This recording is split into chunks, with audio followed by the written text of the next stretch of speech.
Alright, my name is David and I'm going to show you how to put in a remote start in a Kia Optima 2016 and use 12-volt solutions. And I got the module box here and the wiring harness here. One thing to look out for is the jumpers, JS 1, 2, and 3. Make sure that your JS 1 and 2s are connected, and then all of the jumper connections on the box are just color coded, and these only fit in one spot. So I'll go ahead and connect those now. Alright, now that I've got the color coded connectors connected to the module box, I take these larger flat connectors and they connect into this box here. There's actually two boxes. One has sort of a flexible antenna on it, and that so your remote can open up your doors and stuff from outside. And so I'm not sure if you really need to take all these off, and I'll show you how it goes back together. But you just take these out like that. There's a little tab on the bottom. Slide out,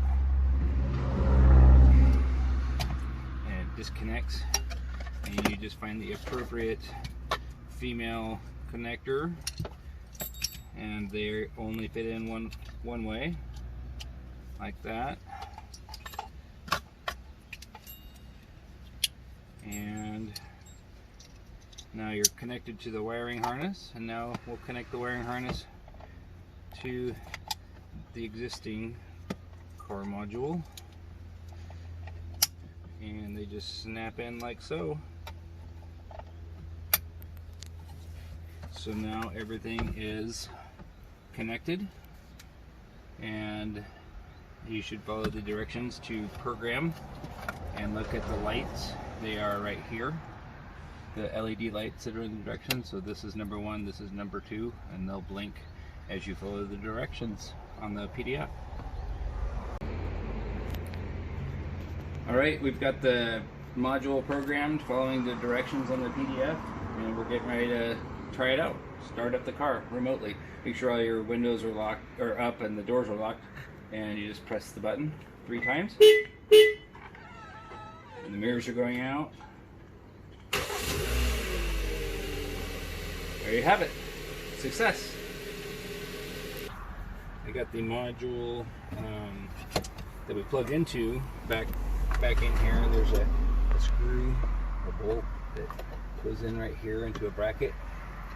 And then I'm going to kind of thread this cable up and kind of sandwich this in between this and the module with the flexible antenna on it to hold it. And that one will go into a bolt hole and a bracket right here beside the cabin air filter. And then there's another bracket. You can see the hole here. It goes right here behind this glove box light switch, and it just takes a bolt to put back on. Okay. Use a deep well socket to put the bolt in, get it through the hole on the bracket, kind of line it up, and now I've got my hand in here so you can kind of see how tight it is. And I'm just tightening up that bolt on the bracket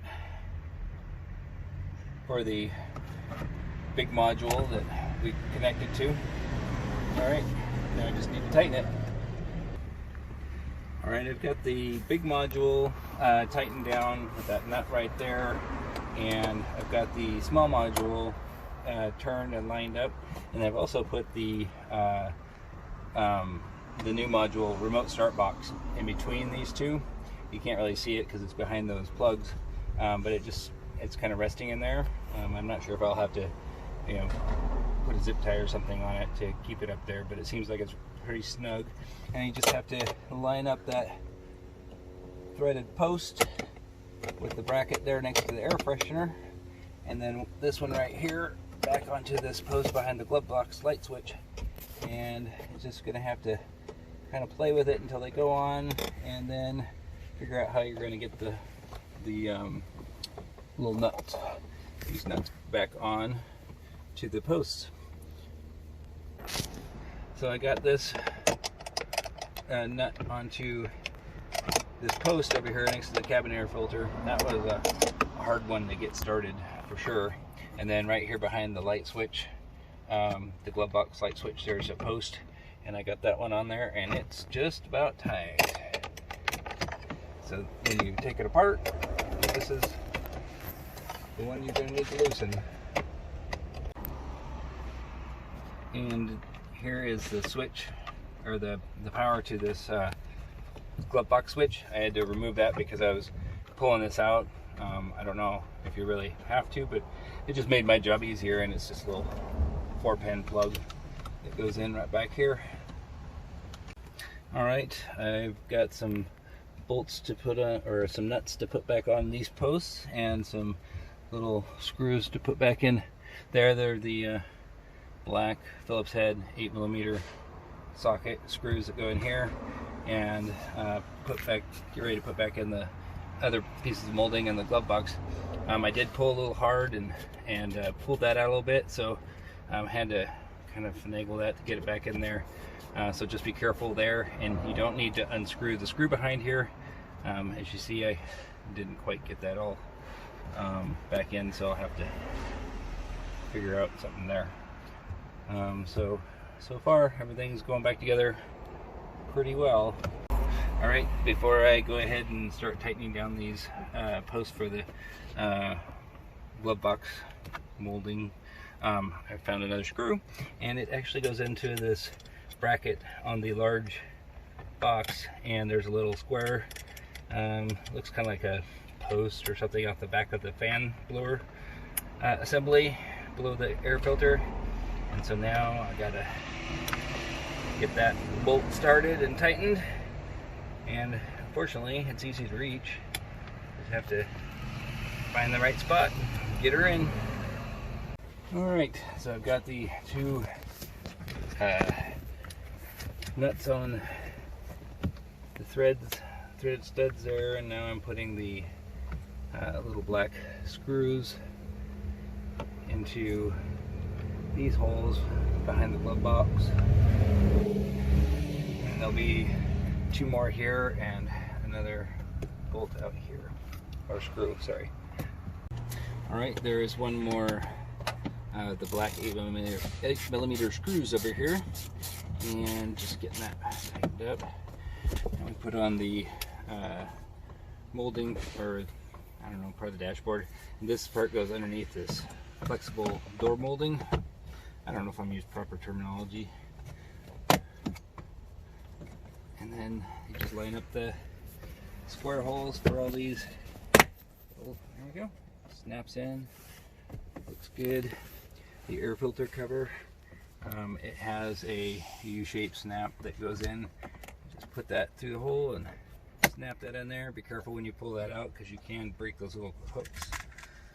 And then this goes on. Make sure the curved edge goes down towards the glove box. And it goes snap, snap, snap.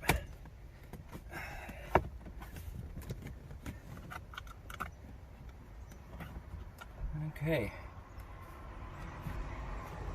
And, oh, this one, there's just a couple slots in the back. You put them in the brackets and just hinge it up